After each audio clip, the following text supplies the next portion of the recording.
नमस्कार दोस्तों, Praveen classes YouTube channel में आप सभी का एक बार फिर से मैं प्रवीण सत्संगी सर बहुत बहुत स्वागत करता हूं। दोस्तों, आज की वीडियो में हम लोग देखने वाले हैं फिजिक्स के टॉप एमसीक्यूज यानी कि मल्टीपल चॉइस क्वेश्चन, जो दोस्तों जितनी भी प्रतियोगी परीक्षाएं हैं उस सभी प्रतियोगी परीक्षा के पॉइंट ऑफ व्यू से दोस्तों महत्वपूर्ण होने वाले हैं।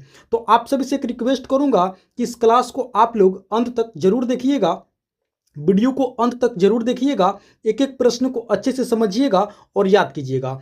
तो चलिए दोस्तों, आज की वीडियो शुरू करते हैं और देखते हैं फिजिक्स के टॉप एमसीक्यूज क्वेश्चन। पहला प्रश्न है, विद्युत शक्ति का एसआई मात्रक क्या होता है? तो दोस्तों आप लोग याद रखेंगे, विद्युत शक्ति का एसआई मात्रक होता है वाट। ऑप्शन डी इसका सही उत्तर होगा। विद्युत शक्ति का एसआई मात्रक क्या होता है? तो आप लोग याद रखेंगे वाट, ऑप्शन डी। चलिए आगे बढ़ते हैं। अगला प्रश्न है, इनमें से कौन सी सदिश राशि नहीं है? जी हाँ दोस्तों, बतानी है कि इनमें से कौन सी सदिश राशि नहीं है। तो आप लोग याद रखेंगे शक्ति यानी कि पावर। पावर क्या है? शक्ति क्या है दोस्तों? शक्ति सदिश राशि नहीं है। ये क्या है? एक अदिश राशि है। ऑप्शन ए इसका सही उत्तर होगा। आप सभी याद रखेंगे। चलिए आगे बढ़ते हैं। अगला प्रश्न है, नकारात्मक त्वरण निम्न में से किसकी दिशा के विपरीत होता है? दोस्तों प्रश्न को एक बार फिर से पढ़ते हैं। नकारात्मक त्वरण निम्न में से किसकी दिशा के विपरीत होता है? तो आप लोग याद रखेंगे वेग के विपरीत होता है। ऑप्शन ए इसका सही उत्तर होगा। वेग दिशा के विपरीत होता है क्या? नकारात्मक त्वरण। तो ऑप्शन ए इस प्रश्न का क्या हो जाएगा? बिल्कुल करेक्ट आंसर होगा। चलिए आगे बढ़ते हैं। अगला प्रश्न है, यदि किसी वस्तु द्वारा तय की गई दूरी शून्य है तो वस्तु का विस्थापन कितना होगा? दोस्तों बतानी है कि यदि किसी वस्तु द्वारा तय की गई दूरी क्या है? शून्य है, तो बतानी है कि वस्तु का जो विस्थापन है वो कितना होगा। तो दोस्तों आप लोग याद रखेंगे विस्थापन भी शून्य होगा। क्या होगा?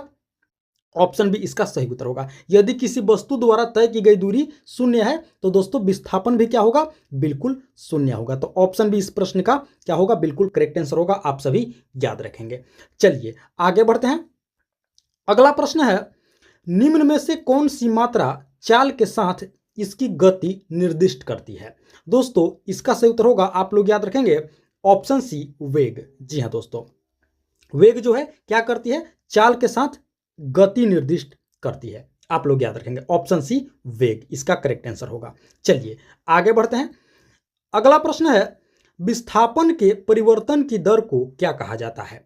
विस्थापन के परिवर्तन की दर को क्या कहते हैं? तो आप लोग याद रखेंगे इसका भी राइट आंसर होगा वेग कहा जाता है। जी हाँ दोस्तों, ऑप्शन डी। विस्थापन के परिवर्तन की दर को क्या कहा जाता है? तो आप लोग याद रखेंगे उसे वेग कहा जाता है। चलिए आगे बढ़ते हैं। अगला प्रश्न देखते हैं। अगला प्रश्न है, गति का पहला समीकरण किसके बीच संबंध दर्शाता है? गति का पहला समीकरण, तो आप लोग याद रखेंगे वेग और समय के बीच संबंध को दर्शाता है। ऑप्शन बी इसका करेक्ट आंसर होगा। गति का पहला समीकरण वेग और समय के बीच क्या करता है? संबंध दर्शाता है। चलिए आगे बढ़ते हैं। अगला प्रश्न देखते हैं। अगला प्रश्न है, यदि एक वस्तु दोनों सिरों से पकड़कर खींची जाती है तो उस पर लागू बल को क्या कहा जाता है? प्रश्न को एक बार फिर से पढ़ते हैं। यदि एक वस्तु दोनों सिरों से पकड़ करके खींची जाती है तो उस पर लागू बल को क्या कहा जाता है? तो दोस्तों जो उस पर बल लागू होगा उसे खिंचाव कहा जाएगा। क्या कहा जाएगा? खिंचाव बल। ऑप्शन डी इसका सही उत्तर होगा। आप सभी याद रखेंगे। चलिए आगे बढ़ते हैं। अगला प्रश्न देखते हैं। अगला प्रश्न है, प्रकृति में कभी अकेले नहीं होता है। दोस्तों इस प्रश्न को आप लोग स्टार मार्क कर लेंगे और इस प्रश्न को आप लोग स्टार मार्क करके हाईलाइट कर लेंगे। बताने कि प्रकृति में कभी अकेले नहीं होता है, तो आप लोग याद रखेंगे बल। जी हाँ दोस्तों, बल जो है प्रकृति में कभी अकेले नहीं होता है। ऑप्शन ए इसका करेक्ट आंसर होगा बल। चलिए आगे बढ़ते हैं। अगला प्रश्न है, वस्तुओं की अपनी विराम अवस्था या एक समान गति में परिवर्तन का विरोध करने की प्राकृतिक प्रवृत्ति क्या कहलाती है? जी हाँ दोस्तों, प्रश्न को एक बार हम लोग फिर से पढ़ते हैं। वस्तुओं की अपनी विराम अवस्था या एक समान गति में परिवर्तन का विरोध करने की प्राकृतिक प्रवृत्ति क्या कहलाती है? तो दोस्तों आप लोग याद रखेंगे इसका सही उत्तर होगा जड़त्व। Option D. जी हाँ दोस्तों, जड़त्व इसका करेक्ट आंसर होगा। आप सभी याद रखेंगे ऑप्शन डी में है इसका करेक्ट आंसर। चलिए आगे बढ़ते हैं, अगले प्रश्न की ओर चलते हैं। अगला प्रश्न है, गति के दूसरे नियम के अनुसार संवेग परिवर्तन की दर किसके समानुपाती होता है? तो आप लोग याद रखेंगे बल के समानुपाती होता है। ऑप्शन सी में है इसका करेक्ट आंसर। गति के दूसरे नियम के अनुसार संवेग परिवर्तन की दर किसके समानुपाती होता है? तो संवेग परिवर्तन की दर बल के समानुपाती होता है। आप सभी याद रखेंगे, ऑप्शन सी में है इसका करेक्ट आंसर। चलिए आगे बढ़ते हैं, अगला प्रश्न देखते हैं। अगला प्रश्न है, यदि किसी गतिमान वस्तु पर कोई बल आरोपित नहीं है तो यह किसके कारण रुक जाएगी? जी हाँ दोस्तों, यदि किसी वस्तु पर कोई बल आरोपित नहीं है तो यह वस्तु किसके कारण रुक जाएगी? तो दोस्तों यह वस्तु घर्षण के कारण रुक जाएगी। ऑप्शन सी इसका करेक्ट आंसर होगा, घर्षण के कारण यह वस्तु रुक जाएगी। यदि किसी गतिमान वस्तु पर कोई बल आरोपित नहीं है तो यह वस्तु यह किसके कारण रुकेगी? तो दोस्तों घर्षण के कारण रुकेगी। ऑप्शन सी में है इसका करेक्ट आंसर, आप सभी याद रखेंगे। चलिए आगे बढ़ते हैं, अगला प्रश्न देखते हैं। अगला प्रश्न है, न्यूटन के गति के प्रथम नियम का एक अन्य नाम क्या है? दोस्तों बतानी है कि न्यूटन के गति के प्रथम नियम को और क्या कहा जाता है और एक अन्य नाम क्या है? तो आप लोग याद रखेंगे जड़त्व का नियम। ऑप्शन सी इसका करेक्ट आंसर होगा। न्यूटन के गति के प्रथम नियम का एक अन्य नाम क्या है? तो वो है दोस्तों जड़त्व का नियम। ऑप्शन सी में है इसका करेक्ट आंसर, आप सभी याद रखेंगे। चलिए आगे बढ़ते हैं, अगला प्रश्न है, यदि कोई यात्री किसी गतिमान रेलगाड़ी में एक सिक्का उछालता है जो उसके पीछे गिरता है, इसका यह अर्थ है कि रेलगाड़ी की गति। जी हाँ दोस्तों, प्रश्न को एक बार फिर से पढ़ते हैं। यदि कोई यात्री किसी गतिमान रेलगाड़ी में एक सिक्का उछालता है, वो सिक्का उसके पीछे गिरता है, तो इसका अर्थ यह है कि जो रेलगाड़ी की गति है वो क्या है? तो आप लोग याद रखेंगे त्वरित है। जी हाँ दोस्तों, ऑप्शन ए में है इसका करेक्ट आंसर, आप सभी याद रखेंगे। इसका अर्थ यह है कि रेलगाड़ी की गति त्वरित है। ऑप्शन ए आप लोग याद रखेंगे, इसका करेक्ट आंसर होगा। चलिए आगे बढ़ते हैं दोस्तों। अगले प्रश्न से पहले आप सभी से एक रिक्वेस्ट करूंगा कि अभी तक आप लोगों ने इस वीडियो को एक लाइक नहीं किए हैं तो दोस्तों आप लोग इस वीडियो को एक लाइक जरूर कर देंगे। साथ ही साथ प्रवीण क्लासेज यूट्यूब चैनल पर आप लोग पहली बार विजिट किए हैं तो दोस्तों इस चैनल को आप लोग जरूर सब्सक्राइब कर लेंगे। इसी तरह का महत्वपूर्ण प्रश्नावली वीडियो प्रतिदिन देखने के लिए और अपनी तैयारी को मजबूत करने के लिए चैनल को सब्सक्राइब कर लेंगे, वीडियो को एक लाइक जरूर कर देंगे, साथ ही साथ शेयर भी जरूर करेंगे। जी हाँ दोस्तों, अपने दोस्तों में इस वीडियो को शेयर भी जरूर करेंगे और वीडियो में आप लोग अंत तक बने रहेंगे। आगे और भी दोस्तों टॉप फिजिक्स के MCQs होने वाले हैं। चलिए आगे बढ़ते हैं, अगला प्रश्न है, रेडियोधर्मिता की एसआई इकाई क्या है? रेडियोधर्मिता की एसआई इकाई बतानी है तो आप लोग याद रखेंगे रेडियोधर्मिता की एसआई इकाई होती है बेकरल। ऑप्शन ए इसका करेक्ट आंसर होगा। रेडियोधर्मिता की एसआई मात्रक या एसआई इकाई क्या होती है? तो आप लोग याद रखेंगे बेकरल। ऑप्शन ए में है इसका करेक्ट आंसर। चलिए आगे बढ़ते हैं, अगला प्रश्न है, कोणीय विस्थापन का मात्रक है। अब दोस्तों बताने है कि कोणीय विस्थापन का मात्रक क्या होता है? तो आप लोग याद रखेंगे कोणीय विस्थापन का मात्रक होता है रेडियन। ऑप्शन ए, जी हाँ दोस्तों, कोणीय विस्थापन का मात्रक क्या होता है? तो आप लोग याद रखेंगे रेडियन होता है दोस्तों। ऑप्शन ए में है इसका करेक्ट आंसर। चलिए आगे बढ़ते हैं, अगला प्रश्न है दोस्तों, अगला प्रश्न है, निम्नलिखित में से कौन सा कथन गलत है? अब दोस्तों कथन को सबसे पहले हम लोग पढ़ते हैं, इनमें से कौन सा स्टेटमेंट गलत है? देखिए ऑप्शन ए में है, मैदान में लुढ़कती गेंद पर घर्षण बल लगता है। बिल्कुल लगता है, आप लोग याद रखेंगे मैदान में लुढ़कती गेंद पर घर्षण बल लगता है। अगला स्टेटमेंट क्या है? पानी में चलती हुई नाव पर घर्षण बल लगता है। जी हाँ दोस्तों, बिल्कुल लगता है, यह भी स्टेटमेंट क्या है? बिल्कुल करेक्ट है। उसके बाद है, चिकनी सड़क पर चलती हुई बाईसाइकिल पर घर्षण बल लगता है। बिल्कुल लगता है दोस्तों, साइकिल चिकनी सड़क पर चले या कोई भी सड़क पर चले उसमें घर्षण बल लगता ही लगता है। तो तीनों स्टेटमेंट क्या है? बिल्कुल सही है। अब देखते हैं अगला स्टेटमेंट। अगला स्टेटमेंट है, पानी से भरी बाल्टी की पेंदी पर रखी गेंद पर घर्षण बल लगता है। अब ये दोस्तों स्टेटमेंट क्या है? ये स्टेटमेंट गलत है। यह कथन क्या है? गलत है। क्या है? पानी से भरी बाल्टी की पेंदी पर रखी गेंद पर घर्षण बल लगता है। यह स्टेटमेंट क्या है? बिल्कुल रॉन्ग है, गलत है। तो ऑप्शन डी हमारा क्या हो जाएगा, बिल्कुल सही उत्तर हो जाएगा। कौन सा कथन गलत है, तो ऑप्शन डी, पानी से भरी बाल्टी की पेंदी पर रखी गेंद पर घर्षण बल लगता है, यह स्टेटमेंट क्या है, बिल्कुल रॉन्ग है। तो ऑप्शन डी में क्या हो जाएगा, हमारा करेक्ट आंसर हो जाएगा। चलिए आगे बढ़ते हैं। अगला प्रश्न है, बल की परिभाषा को किसके आधार पर व्याख्यात किया जा सकता है। बल की परिभाषा को किसके आधार पर व्याख्यात किया जा सकता है, व्याख्या किया जा सकता है। तो आप लोग याद रखेंगे, बल की परिभाषा को दोस्तों न्यूटन के गति के पहले नियम पर व्याख्या किया जा सकता है।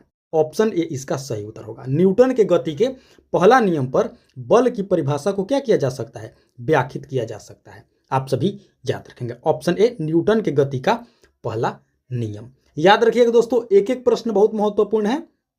जितनी भी प्रतियोगी परीक्षाएं हैं वो सभी प्रतियोगी परीक्षा में दोस्तों इसी तरह के प्रश्न पूछे जाते हैं। खास करके रेलवे के जितने भी एग्जाम हैं, चाहे ग्रुप डी हो, एनटीपीसी हो, टेक्नीशियन हो, जेई का एग्जाम हो, सभी एग्जाम में दोस्तों प्रश्न बहुत ही महत्वपूर्ण है, सभी एग्जाम के पॉइंट ऑफ व्यू से। तो आप लोग वीडियो को अंत तक जरूर देखिएगा। आइए आगे बढ़ते हैं। अगला प्रश्न है, ऊपर उठाए गए हथौड़े में कौन सी ऊर्जा निहित होती है। ऊपर उठाए गए हथौड़े में बताने की कौन सी ऊर्जा होती है। तो आप लोग याद रखेंगे, स्थितिज ऊर्जा।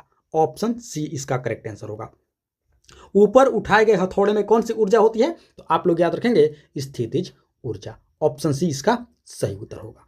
चलिए आगे बढ़ते हैं, अगला प्रश्न देखते हैं। अगला प्रश्न है दोस्तों, उद्योगों में प्रयुक्त शक्ति की इकाई होती है। दोस्तों बतानी है कि उद्योगों में जो शक्ति की इकाई प्रयुक्त होती है वो कौन सी इकाई होती है। तो आप लोग याद रखेंगे हॉर्स पावर। ऑप्शन डी इसका करेक्ट आंसर होगा। उद्योगों में प्रयुक्त शक्ति की इकाई क्या होती है, तो आप लोग याद रखेंगे हॉर्स पावर, यानी कि अश्वशक्ति। हिंदी में अश्वशक्ति कहा जाता है, अंग्रेजी में हॉर्स पावर। चलिए आगे बढ़ते हैं। अगला प्रश्न है दोस्तों, कार्य करने की क्षमता को क्या कहा जाता है। जी हाँ दोस्तों, कार्य करने की क्षमता को क्या कहा जाता है, तो दोस्तों आप लोग याद रखेंगे ऊर्जा। ऑप्शन ए इसका करेक्ट आंसर होगा। कार्य करने की क्षमता को क्या कहा जाता है, तो आप लोग याद रखेंगे ऊर्जा कहा जाता है। चलिए आगे बढ़ते हैं। अगला प्रश्न है दोस्तों, एक हॉर्स पावर किसके बराबर होता है। जी हाँ दोस्तों, एक हॉर्स पावर यानी कि एक अश्वशक्ति कितने के बराबर होता है, तो आप लोग याद रखेंगे 746 वॉट। ऑप्शन ए में है इसका करेक्ट आंसर। एक हॉर्स पावर कितने वॉट के बराबर होता है, तो आप लोग याद रखेंगे एक हॉर्स पावर 746 वॉट के बराबर होता है। ऑप्शन ए इसका करेक्ट आंसर होगा, आप सभी याद रखेंगे। चलिए आगे बढ़ते हैं। अगला प्रश्न है दोस्तों, कार्य करने के दौरान मानव शरीर द्वारा प्रयुक्त ऊर्जा होती है। कार्य करने के दौरान दोस्तों हमारे शरीर द्वारा जो ऊर्जा प्रयुक्त होती है वो कौन सी ऊर्जा होती है, किस प्रकार की ऊर्जा होती है, तो आप लोग याद रखेंगे स्थितिज ऊर्जा। ऑप्शन ए इसका करेक्ट आंसर होगा। कार्य करने के दौरान मानव शरीर द्वारा प्रयुक्त ऊर्जा कौन सी होती है, तो आप लोग याद रखेंगे स्थितिज ऊर्जा। ऑप्शन ए में है इस प्रश्न का करेक्ट आंसर। चलिए आगे बढ़ते हैं। अगला है, रॉकेट संरक्षण के सिद्धांत पर कार्य करते हैं। जी हाँ दोस्तों, बतानी है कि रॉकेट किस संरक्षण के सिद्धांत पर कार्य करते हैं, तो आप लोग याद रखेंगे जो रॉकेट है दोस्तों संवेग संरक्षण के सिद्धांत पर कार्य करते हैं। ऑप्शन बी में है इसका करेक्ट आंसर। आप सभी याद रखेंगे रॉकेट संवेग संरक्षण के सिद्धांत पर कार्य करते हैं। चलिए आगे बढ़ते हैं। अगला है, संवेग को किसके गुणनफल के रूप में व्यक्त किया जाता है। प्रश्न को एक बार फिर से पढ़ते हैं। संवेग को किसके गुणनफल के रूप में व्यक्त किया जाता है, तो आप सभी याद रखेंगे द्रव्यमान और वेग के। जी हाँ दोस्तों, ऑप्शन सी इसका करेक्ट आंसर होगा। संवेग को द्रव्यमान और वेग के गुणनफल के रूप में व्यक्त किया जाता है, तो ऑप्शन सी इसका करेक्ट आंसर होगा। आप सभी याद रखेंगे दोस्तों। चलिए आगे बढ़ते हैं।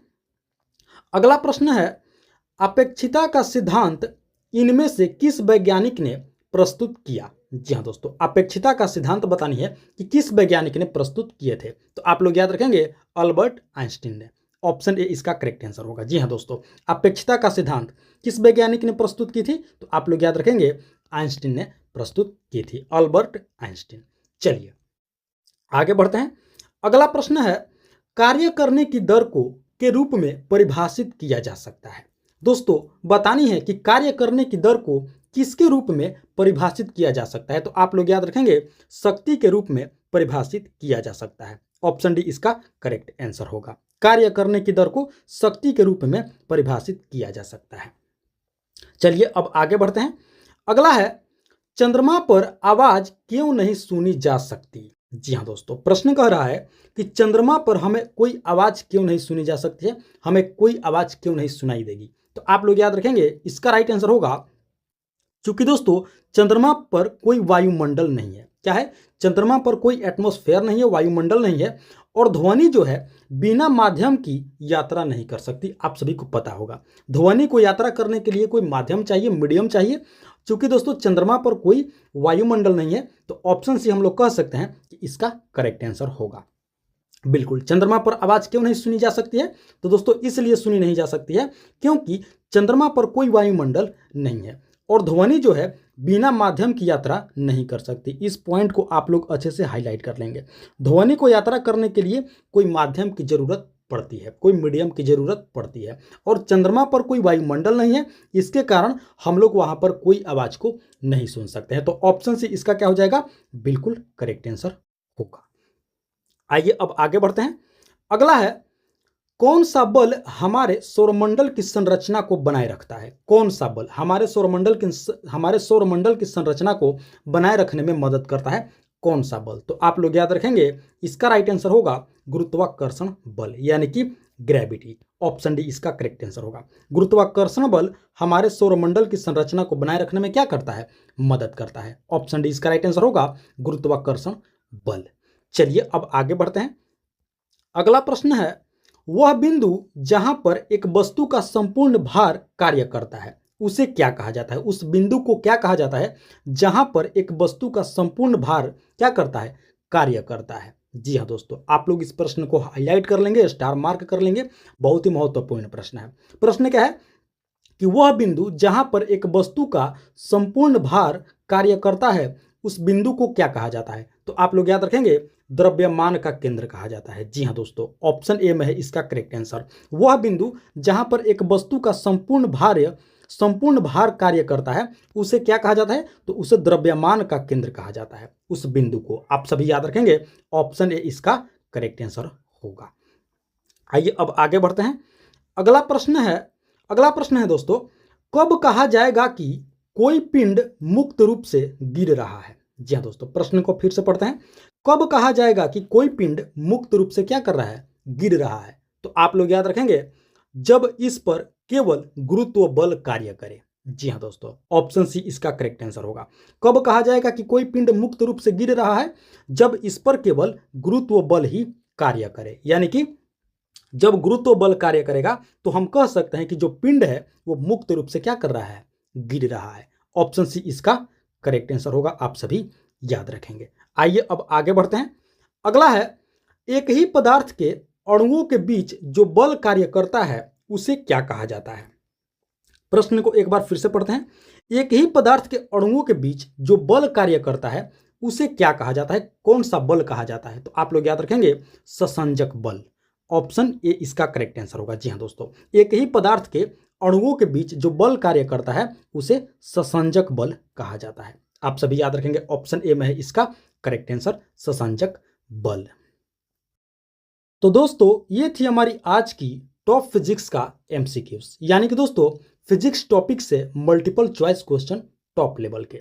आशा करते हैं इस वीडियो को आप लोग अंत तक जरूर देखे होंगे, एक एक प्रश्न को आप लोग अच्छे से समझे होंगे और याद भी कर लिए होंगे। तो आप सभी से एक बार फिर से रिक्वेस्ट करूंगा कि इस वीडियो को आप लोग अभी तक एक लाइक नहीं किए हैं तो दोस्तों आप लोग इस वीडियो को क्या करेंगे, एक लाइक जरूर कर देंगे। साथ ही साथ प्रवीण क्लासेज यूट्यूब चैनल पर आप लोग पहली बार विजिट किए हैं तो दोस्तों इस चैनल को सब्सक्राइब करके आप लोग हमारे साथ अवश्य जुड़ेंगे। कमेंट करके आप लोग अपना फीडबैक हमें जरूर देंगे कि आप लोगों को वीडियो कैसी लगी, प्रश्न का लेवल कैसा था, कहीं कोई त्रुटि रह गया तो उसका भी आप लोग हमें कमेंट करके जरूर बताएंगे। बाकी वीडियो को लाइक कर देंगे, शेयर कर देंगे और सब्सक्राइब भी जरूर कर देंगे। तो इस वीडियो में फिलहाल इतना ही, मिलते हैं एक और मोस्ट इंपॉर्टेंट वीडियो लेकर के। तब तक के लिए दोस्तों आप सभी का बहुत बहुत धन्यवाद। जय हिंद दोस्तों।